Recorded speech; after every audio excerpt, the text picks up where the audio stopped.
Bueno, cambiamos y nos vamos a información que tiene que ver con la ciudad de Buenos Aires y una decisión del jefe de gobierno porteño, Horacio Rodríguez Larreta, que designó a Matías Tombolini al frente del Consejo Económico y Social. Quien fuera candidato a diputado nacional por un país estará en el cargo que hasta noviembre ocupó un hombre cercano al quien fue embajador también, Martín Lustó. Así que estamos en comunicación telefónica con Matías Tombolini, que ha confirmado esta información, donde va a presidir el Consejo Económico y Social porteño. Matías, ¿cómo va? Buenas tardes, aquí te saludamos en la Vuelta del Loto. Hola chicos, ¿qué tal? ¿Cómo están? Bien, ¿y vos? Bien, acá en plena transición, ¿verdad? En esta cosa que tiene la función pública, donde poco a poco vas tomando contacto con la información, en este caso del Consejo Económico y Social del que nos estamos haciendo cargo. ¿Esta transición es una cuestión de laburo o también es ideológica? Porque en plena transición es muy amplio. A ver, aclárala.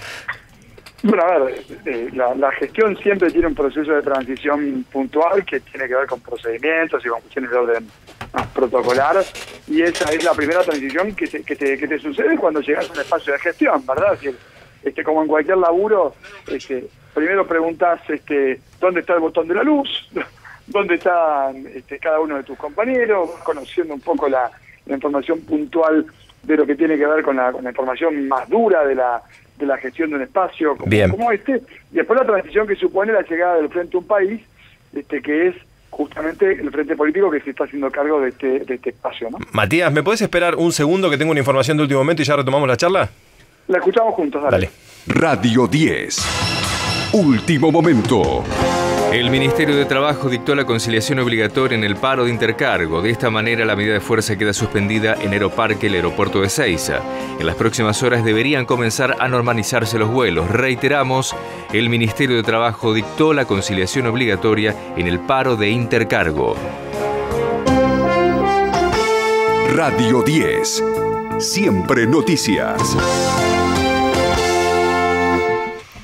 Muy bien, retomamos ahora sí la charla después de esta información de último momento con Matías Tombolini, que se está haciendo cargo, como decía recién, en esta transición al frente del Consejo Económico y Social de la Ciudad de Buenos Aires. ¿Qué vas a hacer ahí, Matías? A ver, contanos para aquellos que no saben bien de qué se trata esta función y cuál va a ser específicamente tu tarea. Bueno, el Consejo Económico y Social básicamente es el espacio de representación de los distintos actores de la sociedad civil, a donde se discuten las políticas de gobierno y se hacen observaciones y sugerencias, al mismo tiempo que a partir de su iniciativa parlamentaria se proponen también proyectos de ley. Cuando digo sociedad civil, digo, hay 26 consejeros que están representando en este caso sindicatos, cámaras de empresarios, universidades, credos, colegios profesionales, mutuales y cooperativas, y es este consejo el que justamente evalúa distintos aspectos de la política de gobierno y hace recomendaciones. También es un espacio que puede ser consultado por el gobierno en términos de justamente el carácter consultivo que tiene el organismo y que, como en muchos otros consejos económicos y sociales, funciona como un espacio también de sugerencias al Poder Ejecutivo. Un espacio naturalmente de diálogo, digamos, que es lo que significa un Consejo Económico y Social. Ahora, Matías, ¿qué tal? Sebastián Lacunza soy. ¿Cómo estás? El acuerdo para ocupar el cargo fue entre el gobierno de la ciudad y el Frente Renovador, ¿o fue una propuesta de Horacio Rodríguez Larreta a tu persona? No, es un acuerdo que supone justamente el espacio a un país, que es más que inclusive. Exacto. Es el Frente Renovador de Sergio, es el GEN, es Libres del Sur, y distintos miembros del Frente a un País, pero centralmente tiene que ver con el Frente en su conjunto. De hecho, yo no solamente consulté esto primero de nadie, por supuesto con Sergio, que es el líder natural del espacio a nivel nacional, sino que también acá está lo que dice Margarita, está el trabajo en conjunto con Tufaro, con Marco Lavagna, con Javier Gentilini, por nombrar algunos referentes del Frente Renovador en la ciudad, y con Libres del Sur, con Victoria Donda también. Es decir, están todos representados en este espacio que estamos haciéndonos cargo. Ahora, Una duda que surge, porque vos bien marcás, incluso tus antecesores no eran de la fuerza oficialista, digamos, no eran del PRO. Claro. Allí estuvo Abrevaya en su momento, un hombre cercano a Elisa Carrió primero y luego a Margarita Stolbizer. Ahora, una duda que hay sobre el aspecto institucional es que el Frente Un País en la Ciudad de Buenos Aires no fue la principal fuerza opositora, tampoco la segunda, digamos, por lo cual no es equiparable a otros cargos en los que sí se le brinda esa posición por mandato constitucional o por lo que fuera a la primera o a la segunda minoría. Claro, lo que pasa es que no es uno solo el espacio que normalmente se distribuye o se negocia con la oposición. La oposición ocupa distintos lugares en términos institucionales. La Defensoría del Pueblo, las distintas defensorías adjuntas, la auditoría, entes de control.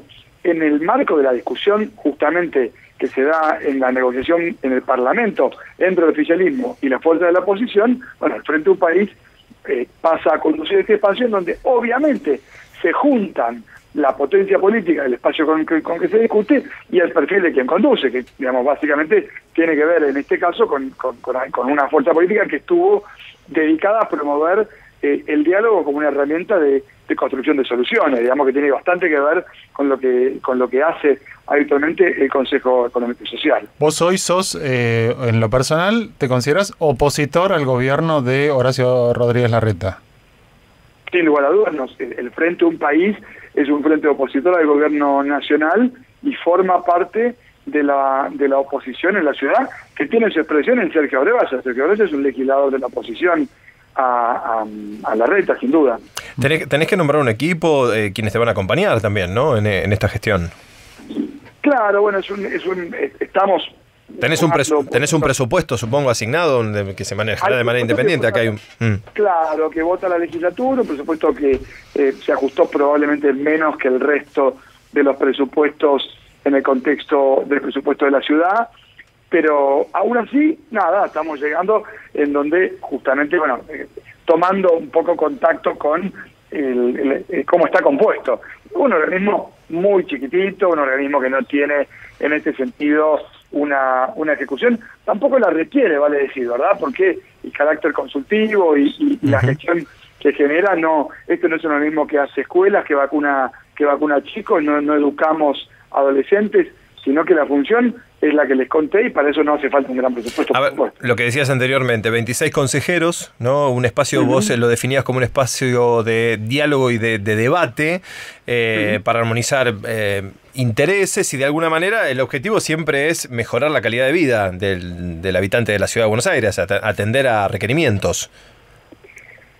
Sin duda, a partir de evaluar distintas iniciativas de cualquiera de los 26 consejeros. Por ejemplo, ¿qué podría ser? Bueno, se puede, digamos, cuando uno empieza a revisar lo que tiene que ver con el informe de gestión de Federico Saravia, que es justamente el informe que hace sentido en la gestión que terminó el espacio político que estaba antes, se llevaron adelante, bueno, políticas de concientización en materia de defensa de los derechos de los usuarios y consumidores, evaluaciones respecto de la calidad del agua que consumimos en la Ciudad de Buenos Aires, evaluaciones de lo que tiene que ver con la política de transporte y cómo impactan las distintas políticas que se implementaron, Metrobús, y bueno, esto es un poco una síntesis con la cual estoy tomando contacto, francamente, porque me hice cargo hace 8 horas. Claro. Los consejeros, Matías, primera jornada de laburo. Por curiosidad, los consejeros son rentados, los que aportan diferentes... No, son adonores. ¿Y tu cargo, me imagino que sí, tiene un...? Mi cargo es rentado, tiene previsto según la ley, porque es un cargo, digamos, es un organismo de rango constitucional, como en muchos países del mundo, como en muchas ciudades y provincias de la Argentina. Es un cargo que tiene una remuneración equivalente a la de un legislador de la ciudad, claro. Al tiempo que también tiene una iniciativa parlamentaria y responsabilidades como las que les acabo de describir. ¿Y qué es el sueldo de hoy en día? Mira, la verdad que francamente lo desconozco, pero en mano, después de ganancias, también depende bien cuánto. Son unos 90.000 pesos aproximadamente. ¿Y por qué a vos? ¿Por qué crees que te llamaron a vos y por qué se consensuó tu nombre de alguna manera? Bueno, nosotros tuvimos un rol este año en la ciudad que tuvo que ver con este 5% que sacamos en las elecciones y que da cuenta de la existencia de un espacio político, de un espacio de representación de la oposición, que como te decía, nosotros a lo largo de la campaña promovimos esta voluntad de discutir ideas y no de discutir personas, de pelearnos con los temas antes que con los demás.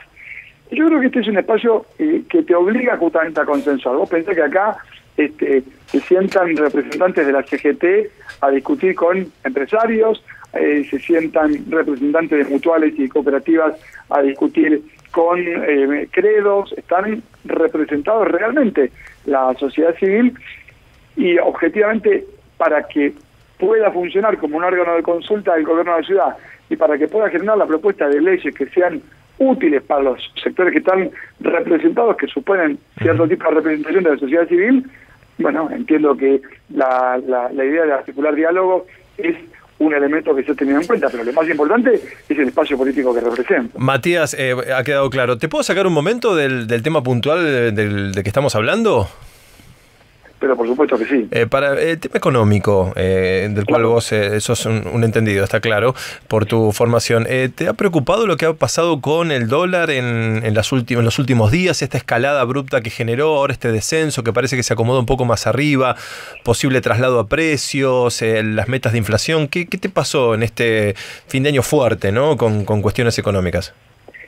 Mira, a ver, en términos conceptuales, yo lo que te puedo decir es que para mí, luego de un diciembre muy movido en materia económica y lo que va, bueno, este día de enero, la primera conclusión es el resultado de las políticas que se votaron en el Parlamento Nacional no permite que uno pueda concluir que llegar a fin de mes es más fácil que antes.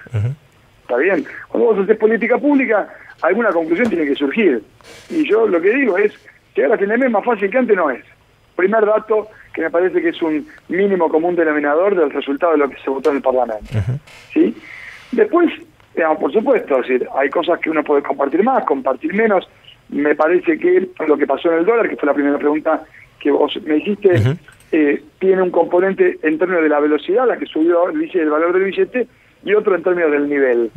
El nivel no me parece preocupante, o sea, el precio no me parece preocupante, sí creo que es preocupante la velocidad a la que se movió el billete, porque los argentinos entendemos al dólar como la reserva de valores. Si uno mira punta contra punta, el dólar aumentó menos que el atún, o que la comida, o que el resto de los bienes. Claro, el tema es que en 24 horas pegó un salto que es fuerte, enorme. Bueno, y esto tiene que ver con que, y te diría más, en 10 días, se pegó un viaje de 11%, digamos, billete, hasta el anteúltimo día hábil del año. Eso, bueno, hoy está un poco más reacomodado, habrá que ver, muy importante, chicos, qué va a pasar el martes que viene, cuando el Banco Central dé cuenta de la tasa justamente de política monetaria, exactamente. ¿Qué prevés, Matías? ¿Saldrá dinero y va a refugiarse al dólar? A ver, si bajan la tasa de referencia, todo hace suponer que cuando sobran pesos, eso tiene dos destinos, precios y billetes. Digamos. Si uno cree que los precios tienen en la Argentina una dinámica en donde la inflación se explica fundamentalmente por la política monetaria. Si uno cree, como yo, que no es solamente la política monetaria, bueno, tendrá otro impacto que no sea solamente el de la tasa de inflación. Más este saltito del billete, vamos a tener un enero y un febrero probablemente calientes en materia de precio, con salarios que todavía miran de atrás a los precios en este 2018. Sí, y que se tienen que acomodar las nuevas pautas, además, ¿no? De lo que se había negociado. Claro. Y sí, negro, porque vos fíjate que vos vas a llegar a marzo, mucha materia ya se empieza a discutir, y a mí, te digo, por ejemplo, el crédito UBA me parece muy buena herramienta, muy buena, pero, por fíjate que dice Marco Lavagna, que es este brillante diputado que tiene el espacio. Marco dice, escúchame, vamos a impulsar normas que protejan al deudor hipotecario, porque hasta acá el banco el gobierno está pensando cómo proteger a los bancos, no a los deudores. Y esto tiene que ver con la orientación que tiene nuestro espacio político. Digamos, o estás del lado del salario o estás del lado de la renta empresarial. Ninguna idea es mejor que la otra per se, pero uno se puede identificar más con un sector o con otro. Bueno, nosotros creemos que el crédito UVA va a moverse un poquito más rápido que los salarios el primer trimestre, porque vos tenés ajuste de tarifa, de transporte, billete, etcétera, te mueven los precios, se mueven los créditos UVA y los salarios van a quedar un poquito rezagados. Ahora vos me decís, a fin de año, y no, a fin de año van empatados. Con lo cual es por ahí preocupante un cachito del tiempo y después vas a ver cómo los salarios recuperan y pasan un poco a los precios y quedan empatados a final de año. Bueno, pero cuando volvés al colegio en marzo, claro, y vas a tener una tarjeta un poquito abultada, tuviste que pagar el fútbol de verano que parece que ahora también hay que pagarlo, el bondi más caro, bueno, claro, eso te genera un trimestre que es complicado. Va a ser duro. Y por último, Matías, en cuanto a la deuda externa, hoy el Observatorio Fiscal Federal estima 60% de la deuda externa argentina en el ratio del PBI, como porcentaje del PBI. ¿Te parece un tema preocupante por la dinámica que viene teniendo el gobierno al respecto? ¿Te parece que no? Es un ratio que algunos países europeos, como España, lo tenían no mucho antes de que se les disparara a un porcentaje muchísimo mayor. En Argentina, ¿ves ese riesgo o no lo ves? Lo que pasa es que me parece que, a mí me parece que es preocupante esta idea de endeudar, ver si hay fuga o no hay fuga de capitales, y qué es lo que sostiene el crecimiento. También es cierto que con un déficit fiscal como el que tiene Argentina, o pedís prestado, o achicás el déficit, o imprimís billetes. No hay mucho camino alternativo. El tema es cómo crece tu economía. Y si el modelo porque Argentina hace un año y pico que viene discutiendo el déficit como la palabra mágica. Y la verdad es que a mí no me preocupa, sí me preocupa si tomás ibuprofeno o paracetamol. A mí me preocupa cuál es tu plan de salud. ¿Estás comiendo bien? ¿Estás haciendo actividad física? ¿Cuál es el modelo de desarrollo nacional que la Argentina tiene? Porque tu déficit financiado aún con deuda no es preocupante si tu deuda es más barata que tu crecimiento. Claro. Si vos te compras una máquina para el negocio y el negocio con la máquina genera más ingresos que lo que te cuesta la deuda para comprar la máquina, entonces la deuda sirve. O sea, nunca es estrictamente ese cuentito de la deuda. La deuda, por ejemplo, a mí me preocupa mucho más en función de las exportaciones. Muchachos, tenemos un serio problema de cómo está exportando la Argentina. Y eso tiene que ver con un retraso de tipo de cambio. Bueno, esta discusión, ¿cuál es el tipo de cambio competitivo de la Argentina? ¿Qué pasa que la Argentina, si vos, tocas el tipo de cambio, bajás los salarios en dólares? Ahora, cuando tenés un tipo de cambio apreciado, las cosas son caras en dólares. O sea, es la manta corta, pero en el peor de los sentidos. Bueno, esto hay que discutirlo de cara a la sociedad. Bueno, acá, en el Consejo Económico y Social, a nivel local y con proyección nacional, son temas que se pueden discutir y que es importante que se pongan arriba de la mesa, que discutamos el modelo del país. Bien. Matías, muchísimas gracias por esta comunicación telefónica con Radio 10 y bueno, suerte, ¿no? en este cargo que empezás a desarrollar a partir de hoy. Muchísimas gracias a ustedes, chicos, y estamos en contacto, que tengan un gran 2018. Feliz año nuevo, igualmente. Matías Tombolini, a cargo desde hace horas nada más del Consejo Económico y Social de Buenos Aires.